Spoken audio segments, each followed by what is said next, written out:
He had recently acquired camping gear, food, ballistic plates, a new shotgun, a rifle, lots of ammunition, extra magazines, and plate carriers, and that he wanted to conduct missions with these online individuals that he met through signal chats. His father did not identify what exactly those missions were or who the people were, but at the same time, it does say that at the conclusion of this encounter,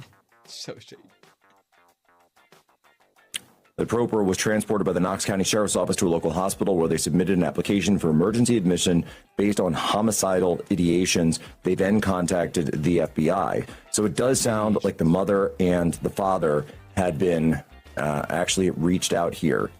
So it was an anti-government individual, very, very anti-Trump.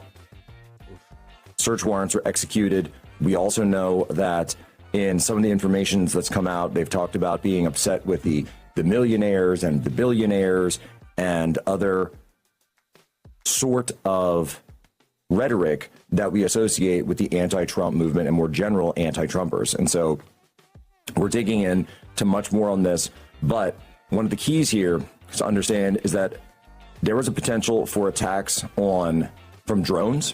There was potential for attacks from snipers. And in fact, that's something that one of the friends that I went in with, we saw a drone flying overhead, and I said, is that one of ours? See, that's why it's very important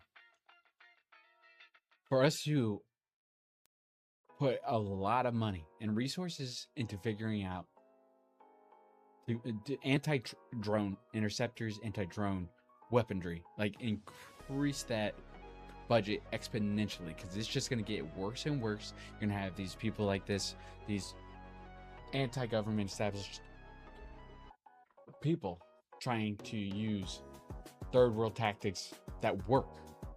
Not even just third world tactics, but just tactics that work for, like, the drones are becoming a problem, and that's something we should put a lot of our resources to. That's what I believe.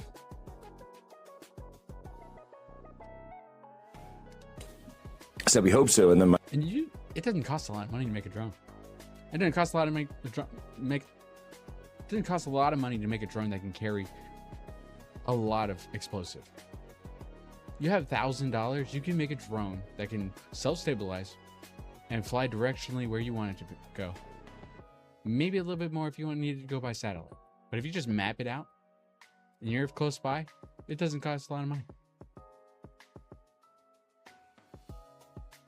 Hell, the explosive, depending on what you're using, that could cost more than the drone itself.